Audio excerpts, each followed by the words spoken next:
Okay, so I'm going to make a summary of the electric dipoles in here. Let's just remember again the basic idea in here. So the idea in here are basically neutral molecules like hydrogen chloride, for example, which is a molecule like that, where one side of the, although it is charge neutral, there are like some charge distributions where one side is slightly positive and the other side is slightly negative.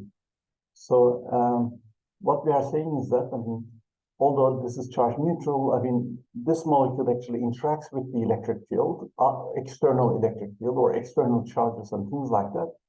And the dipole moment is essentially the quantity that tells us how strongly that dipole interacts with the outside field, right? Let's just remember these. Hydrogen chloride, yeah, that's the simplest example perhaps, but the water molecule is one of the best examples. So this is our basic model. It's just two charges which are equal and opposite charges, which are separated in space. D is the separation. In that case, we define the electric dipole moment as the charge multiplied with this separation, okay?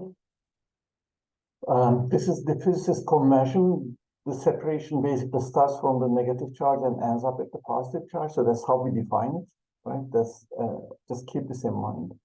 And if you don't have like two charges, but more than two charges, like three charges and more, in that case, what you need to do is something like that. So you just first of all choose an origin, just write down the vector positions of all of these charges, and charges multiplied with the positions added up is going to give you the electric dipole moment. If the net charge is zero, if the molecule is charge neutral, in that case, dipole moment will not depend on where the origin is. Okay. In any case, so we have the concept of a dipole, right? It's a charge neutral molecule essentially, but it's a polar molecule.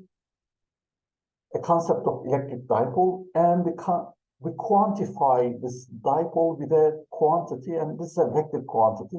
It's called the electric dipole moment, right?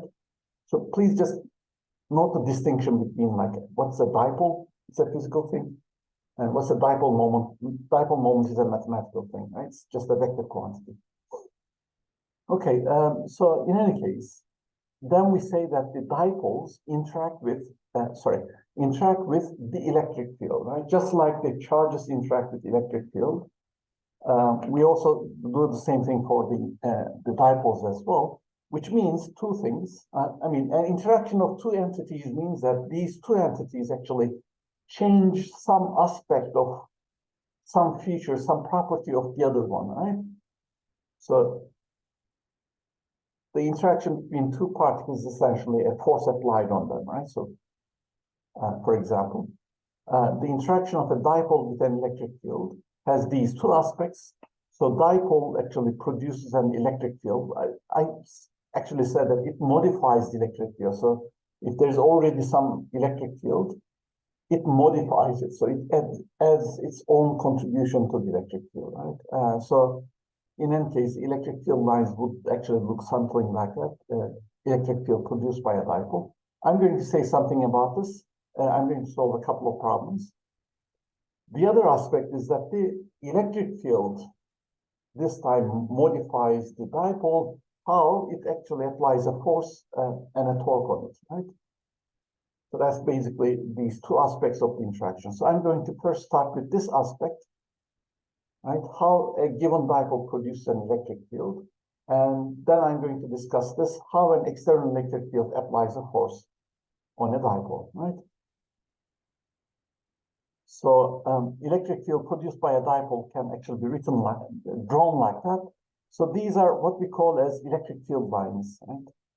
Electric field lines. What happens is that I basically just at a given point, for example, I first of all draw the electric field vector at that point, and then I identify the electric field vector in there, and then I move along this thing. So as a result, when I'm moving, I draw a curve. So as a result, this is a curve where the electric field is always tangent to the curve, right? Electric field vector. Okay. So as a result, these electric field lines, these are really curves. They actually kind of enables us to visualize these field lines. Right? They have these properties like these. Electric field lines always start at a positive charge and end up at negative charges. So sometimes we say that the positive charge is a source of electric field lines and negative charge is a sink of electric field lines. So if you, in any case, if you just compute the electric field produced by a dipole, you're going to find a picture like that, right? Usually this is a molecule, so therefore it's just a tiny thing. We don't actually see its size. So we are basically too far away from the molecule. So it's just a point dipole in there. And this point dipole has a dipole moment. And basically the electric field lines have this kind of a thing, right?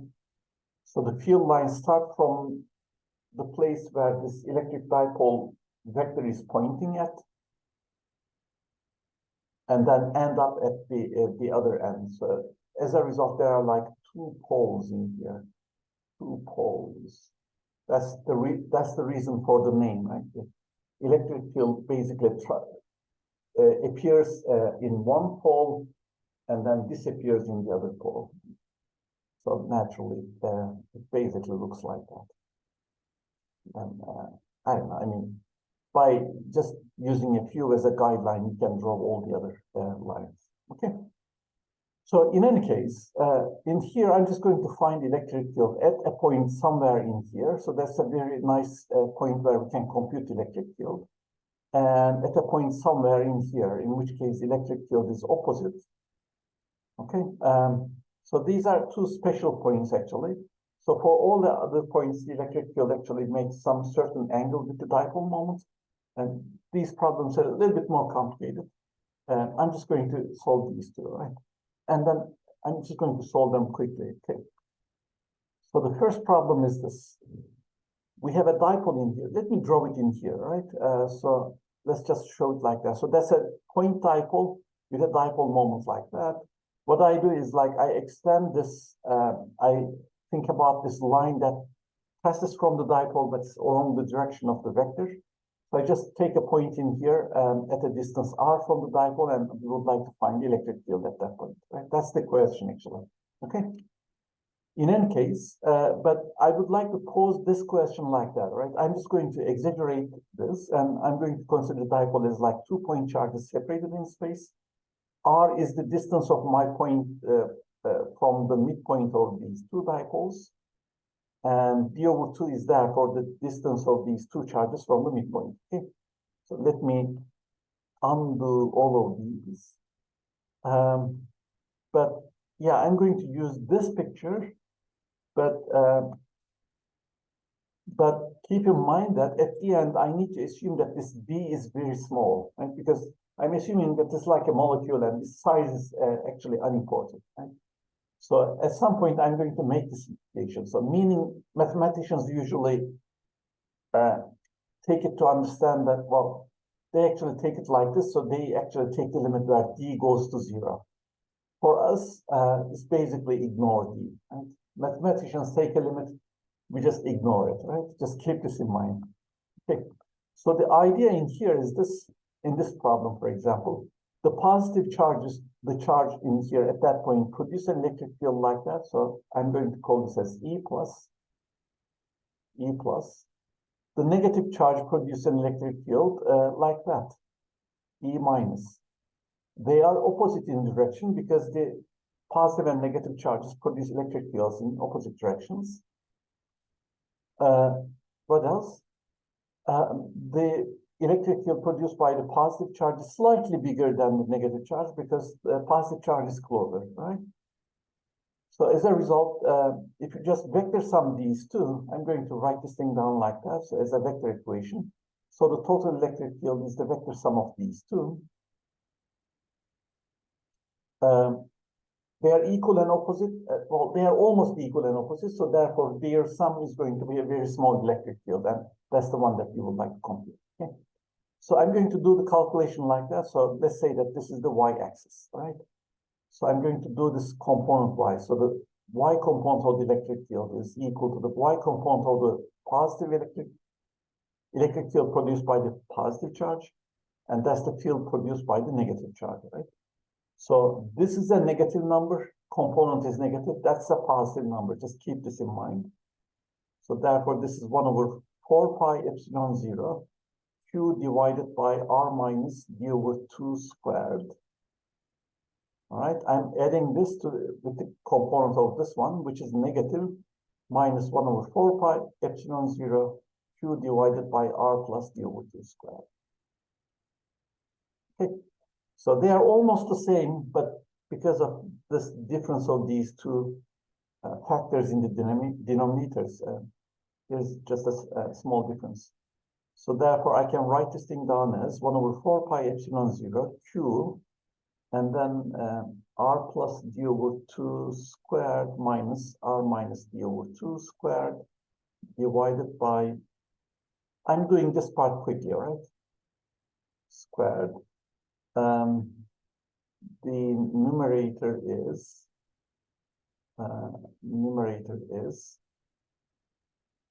the difference is D, and the sum is 2R, so it's 2dr.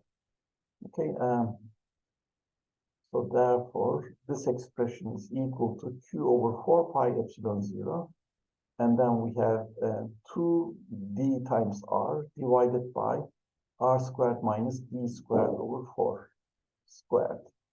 Okay. Next thing that I do is, well, I just noticed that I just had a product of this charge multiplied with D in here, so that's dipole moment. So therefore, I write this expression as dipole moment divided by 4. Well, there's also 2 cancellation. So the result is R divided by R squared minus D squared over 4 squared. Okay. This is exact, but I don't need an exact answer. I need to make this approximation in here. All right, so that means that at this point, I'm just going to neglect this part. I do this neglection only at the end, because if I neglected in here, in this expression, for example, I would directly get 0. So to get the small sum, you first of all, at the beginning, you don't do any approximations. Only when you can get the final exact result, you can make the approximations, right? So as a result, you get R to the 4 in here. So the result is P over 2 pi epsilon 0, 1 over R cubed. Okay. So in any case, that's basically the electric field in there. So that's the Y component of the electric field. But this is also the Y component of the dipole moment. So instead of this, we usually write this electric field in here like that. So that's 1 over 2 pi epsilon 0. P is also a vector, and 1 over R cubed. Right? The reason is that the electric field is in the same direction as the dipole moment. So as a result, at this point, I can write this thing down as a vector equation without any hassle. Okay. Okay, I don't know if you have any questions here, but I mean, the idea in here is that the dipole moment appears like the coupling constant in here. So we have a dipole, the physical thing. This produces an electric field, and the electric field produced by it is proportional to its dipole moment and the distance. Okay, so that's the reason why we call this as the dipole moment. Bigger the dipole moment, it produces a bigger electric field. There's another distinction in here. In Coulomb's law, the electric field goes like 1 over R squared. Here it goes like 1 over R cubed. Okay, this kind of means that, for example, if you have a dipole in here and an ion in here, the force that they apply to each other is basically goes like 1 over R cubed, right? It's kind of weaker than the Coulomb force. It's weaker than the force between two ions. But if one of them is charge neutral, then this force is dominant. Okay? And so that's the reason why this is important. And usually the things called van der Waals forces are of that kind, actually.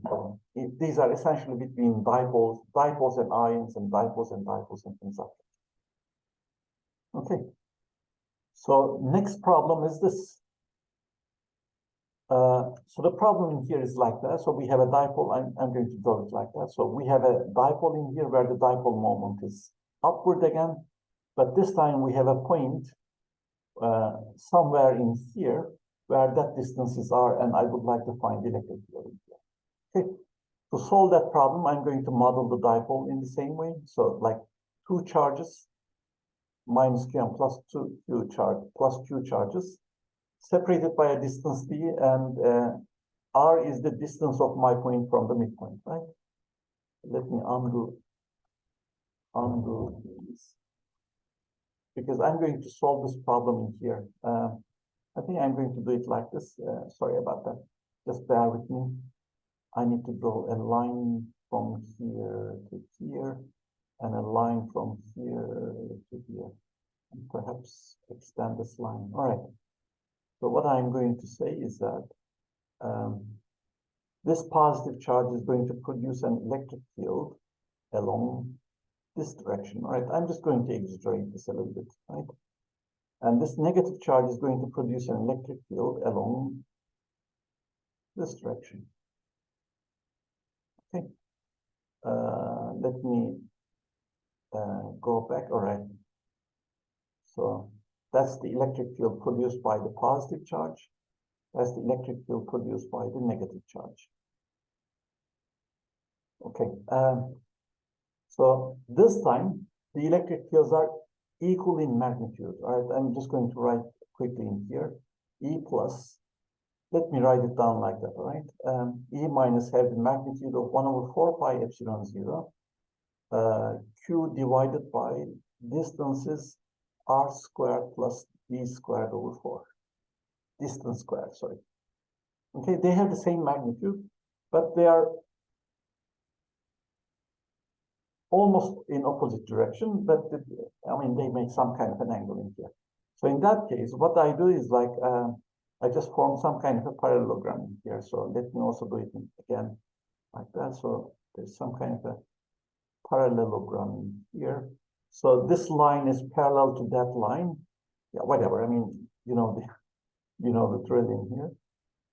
So let me try to do it like that. First of all, let me erase this. So as a result, the vector sum of these two is basically an electric field like that, right? So basically the positive electric field, and that's the negative electric field, E minus, and their vector sum is equal to this. E is equal to E plus E minus. In that case, let me use the same Y component in here. So EY is therefore equal to Y component of the positive thing and Y component of the negative thing, right? So both of them are equal to each other because the Y component of this vector is something like that, right? So as a result, this is twice the Y component of the electric field produced by the positive charge or the negative charge. I don't know. So I can express it like this. So let's just call this angle as theta. That's the same angle as this one and same angle as that one. So that's equal to 2 times the magnitude of E plus multiplied with sine theta. Okay. But I can write sine theta as d over 2 divided by the square root of r squared plus d squared over 4. Let's see. So in that case, sorry about that. I need a minus sign here. Right? There is a minus sign because the electric field is basically along the opposite direction. Okay. So that's minus 2. I'm going to write this thing down. That's 1/4 pi epsilon 0. Q divided by r squared plus d squared over 4. And then I have to multiply with this. So therefore, I have to multiply with d over 2 and then add 3 over 2 in here. Okay. In that case, too, I just noticed that there's a product of Q and D in here. So that's going to give me the dipole moment. All right. So therefore, that's equal to minus P divided by 4 pi epsilon 0. I think I'm going to make the approximation here.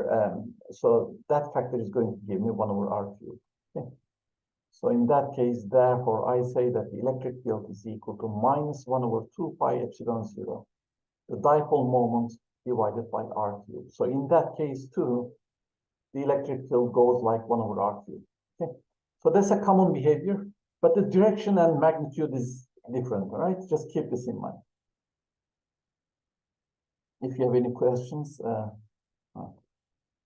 you can also write into the chat box. Just keep this in mind. So in summary, we have this, right? We have a dipole moment in here. Well, we have a dipole, sorry. This is like a tiny molecule. So as a result, the size is unimportant in here. So we are going to express the effect of the molecule as a dipole moment vector. So that's the quantity here. So for a point at a distance r along the axis, the electric field is given by that expression. For a point at a distance r on this, actually this is the perpendicular plane to the dipole. The electric field is given by this expression. So notice that the directions are different. Notice that the magnitudes are different. So that's like twice big as this one. And notice that in both cases, 1 over r cubed behavior is the same. So as a result, I mean, if I have a point somewhere in here at a distance r, let's say, in that case, well, I mean, the direction will be different, right? It will be something like that. The magnitude will be different. I don't know. There will be some kind of a coefficient in there. It will be proportional to the dipole moment.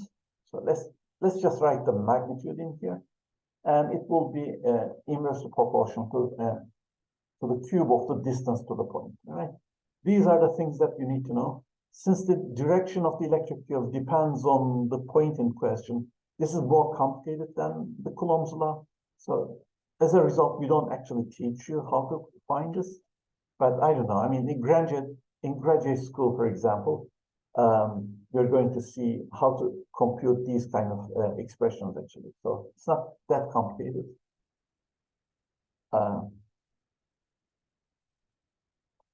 At this point, you just need to know that the dipole is kind of weaker compared to a point charge. It produces a weaker electric field because the electric field decays like 1 over r cubed, right? So in a way, I can compare these, the electric field produced by a point charge and the dipole. So let's say it like this. This is the electric field due to a point charge. Due to a point charge, it goes like 1 over r squared. And this is the electric field due to a dipole, right? So, all right, let me try to draw it like that, okay? So that's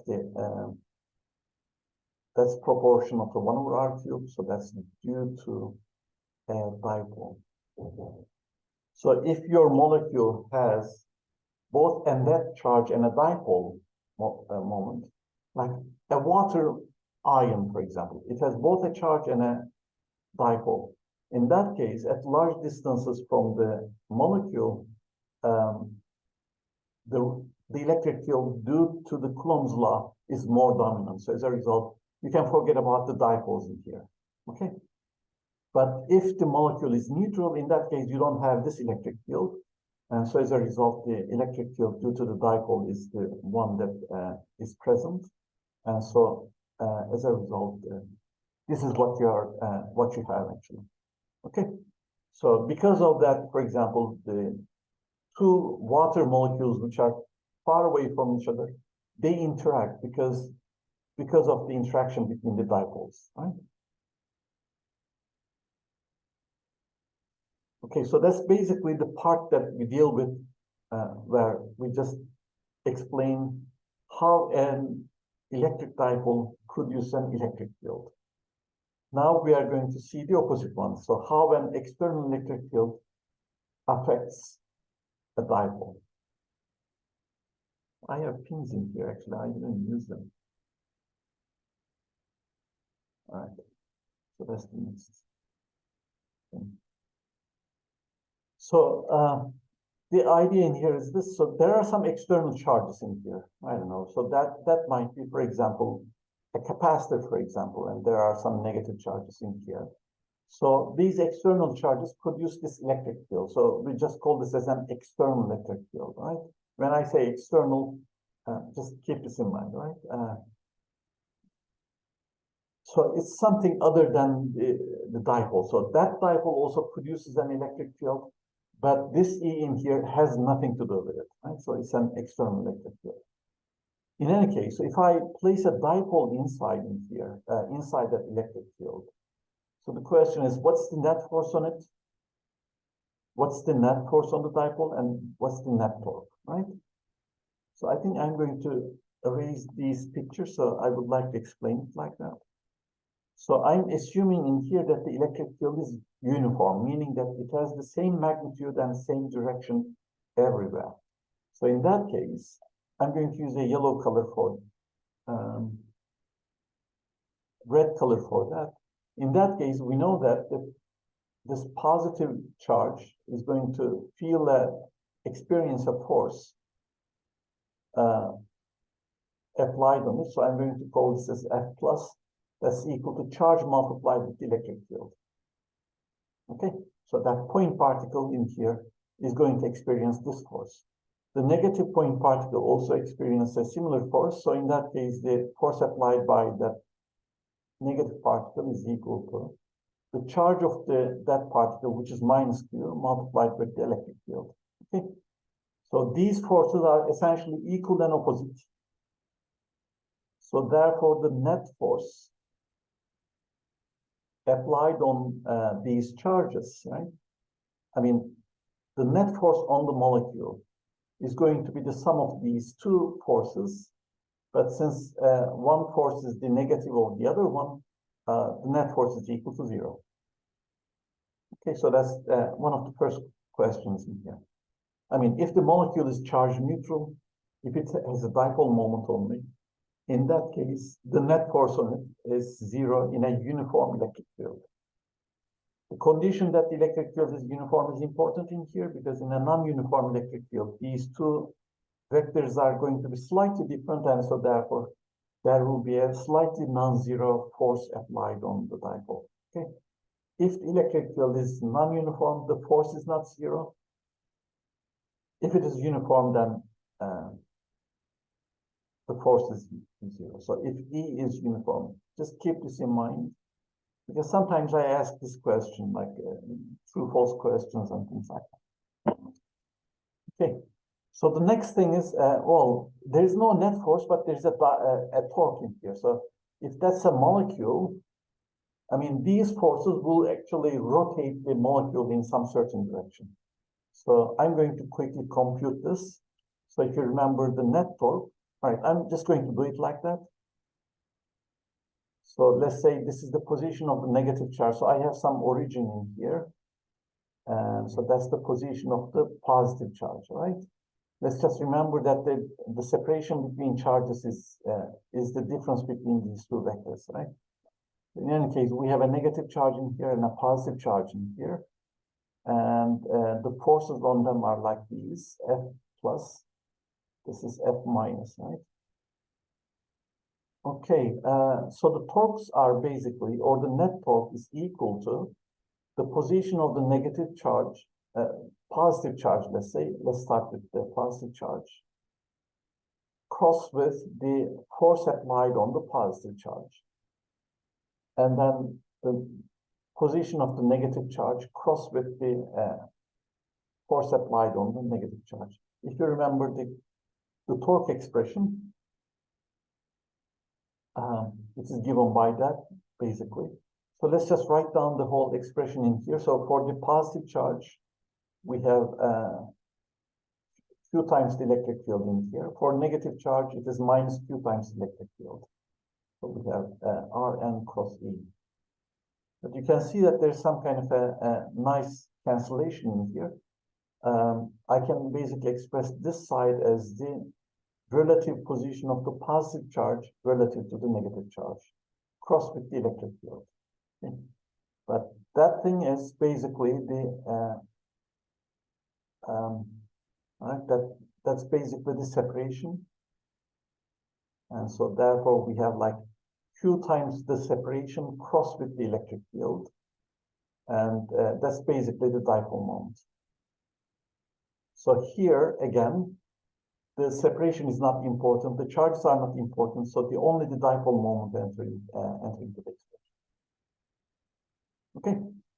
So the answer to that question is this. I'm just going to write it in here. But I'm going to draw the picture again. So if there is an external electric field, and if I have a dipole in here, this is green. So I have a small molecule in here with a dipole moment P. Okay. In that case, the torque is equal to, first of all, net force on the dipole is equal to 0, and the net torque is equal to P cross E. Right, just remember that expression P cross E, because that's one of the things that I'm going to ask in the exams too. So the cross product is useful in here. All right. So in any case, if that angle is theta, you can show that the torque has the magnitude PE times sine theta in magnitude. Right? There is also a direction as well. The torque is a vector. So, I mean, try to remember this 3-finger rule. You can use your 3 fingers to compute the direction of the torque. So for in that case, I mean, in this configuration, it is basically pointing into the screen, right? And into the screen, torque means that by the right-hand rule, into the screen. So my thumb is pointing into the screen. So the other 4 fingers show the direction where the molecule will be rotated. So in this situation here, the molecule will be rotated like that, right? So in that case, it's going to be rotated like this. Okay. In a way, the electric field tries to rotate the dipole in a parallel orientation, right? That's basically the idea. So you can also argue the same thing in here. So let's say that the electric field is like that, but the dipole moment is pointing like that. In that case, you can show that the torque is basically pointing out of the screen. And so therefore the rotational action is like that. So basically tries to rotate it like that. So in any case, we have this situation here that we call as the stable equilibrium position, where the dipole is basically parallel with the electric field. So that's the stable equilibrium position.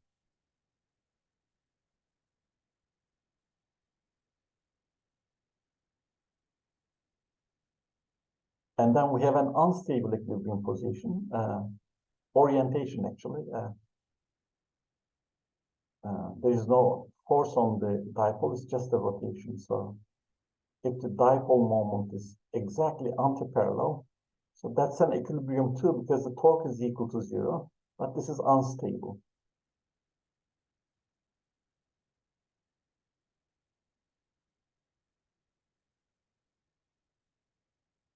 Position, orientation. So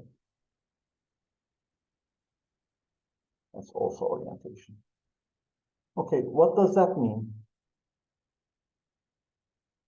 Unstable means this. I mean, equilibrium means that if the dipole is exactly at that orientation and it doesn't move, it doesn't have any initial angular velocity, in that case, it's going to stay there forever. So at that orientation, the torque is equal to 0.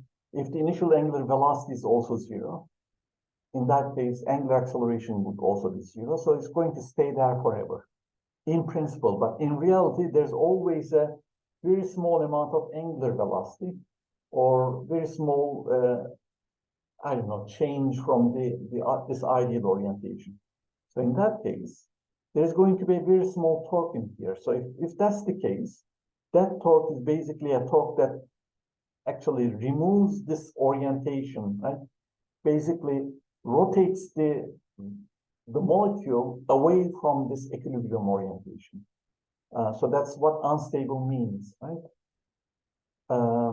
So it cannot stay there forever, because if it just deviates in orientation by a very small amount, it's just going to just rotate and then basically go to the stable equilibrium orientation. Stable equilibrium means that if the dipole is slightly rotated away from this equilibrium orientation, there is a restoring torque. And this is something called the restoring torque, right? If the displacement is in this direction, then the torque is basically opposite to the displacement. And so as a result, it tries to bring the orientation back to the equilibrium orientation. And that's the reason why you have a stable equilibrium here. In class, I have said this, there's some kind of an analogy. There's a gravity analogy in here. Analogy. Think about a pendulum where this is a rod, right? Pendulum with a rod, and then you have a pendulum bar, right?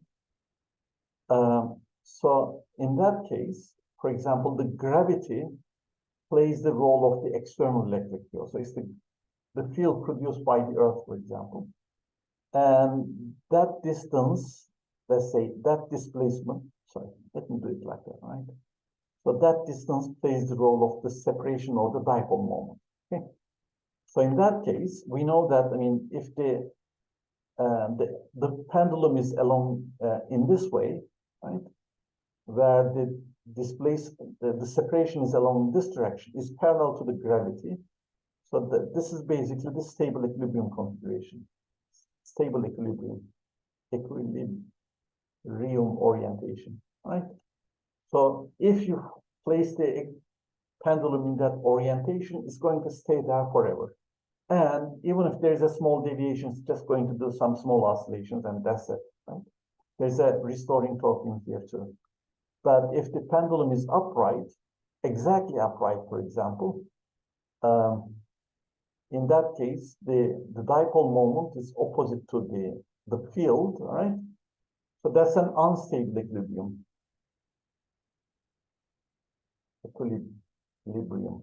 Right? If you can manage this, it's going to stay at that position forever, but you cannot manage this, right? Nobody can manage that. So as a result, it's unstable. So if it is slightly deviated away, it's just going to roll down, and then, well, it's just going to start oscillating around the stable equilibrium. And if it loses energy, of course, so it's going to reach this. So this is also the situation where this is basically minimum potential energy, and that's a maximum potential energy. So we have a similar kind of situation here. Okay, so that's basically what I need to explain, but I didn't talk about the potential energy. So potential energy of a dipole inside external field. Okay, so the potential energy is a scalar quantity. It just depends on the dipole moment and the electric field, right? It should be proportional to both of them, because it's basically the energy of the interaction. But since this is a scalar, I should have a scalar product in here. So the dot product of these two vectors should give me the potential energy. It appears that there's also a negative sign in here, which is kind of necessary for consistency. I have deduced this in class, and probably in some videos this must be present. Also, the textbook also deduces this by integrating the torque expression with respect to the angle, right? You have to look at it. Just remember some of the old definitions about like what's the potential energy, what is work done, and things like that. All right, try to remember these, and try to remember work kinetic energy theorem like that. So this is actually a nice place that you have you brush up your knowledge about the energy concept. Okay. So it appears that this is the potential energy. So that means if I have a dipole moment like that, and the electric field is like that, and theta is the angle between them, in that case, the potential energy is negative, or the products of them multiplied with cosine theta. Okay. in this case, in this stable equilibrium orientation, potential energy is equal to minus P dot E, P times E, sorry about that. So it's just the product of these dipole moment and electric field with a minus sign. Because of the minus sign, that's the minimum potential energy. Right? That's an orientation where the potential energy is minimum. This is another way of saying that this is a stable equilibrium position. And for the unstable equilibrium potential orientation, sorry, the potential energy is a maximum. So it's plus P times E. And yeah, that's also an alternative way of saying that it's an unstable equilibrium orientation. Okay, so we can discuss some of these things in terms of the potential energy as well. Just keep in mind that this is the direction in which the potential energy decreases, right? Because in this orientation of dipole moment, the potential energy is minimum. As a result, if this dipole rotates like that, then the potential energy will decrease. So there is a well-known rule that says that the force is applied along the direction of decreasing potential energy. So this then, according to that rule, this then implies that the torque is along this direction, right? So in a way, you can also see the same thing in terms of the torque. Okay. So as a result, to that box, I'm also going to add the potential energy expression. So it's the given by the product of these two vectors, the dipole moment vector and the external electric field vector. But since the energy is a scalar, we have a dot product in here instead of a cross product. And since torque is a product, so torque is a vector, the expression of the torque involves the cross product.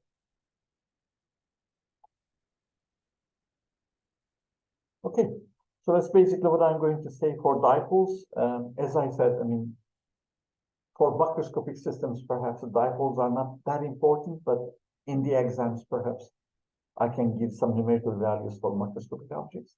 But in reality, this dipole concept is the concept that we have to use for molecules, right?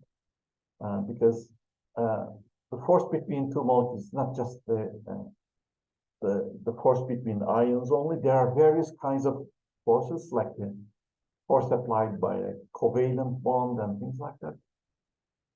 So the dipoles and the force that's applied by dipoles is an important mechanism for intermolecular forces. As a result, because of that reason, this concept is important. Okay. So later, when we talk about magnetic field, we are going to talk about magnetic dipoles inside magnetic fields. In that case, the mathematics turns out to be exactly the same. Right? So no external forces, there are just torques, and there is also an associated potential energy. When time comes, we are going to derive the corresponding formulas in that. Okay, so I'm going to stop this recording.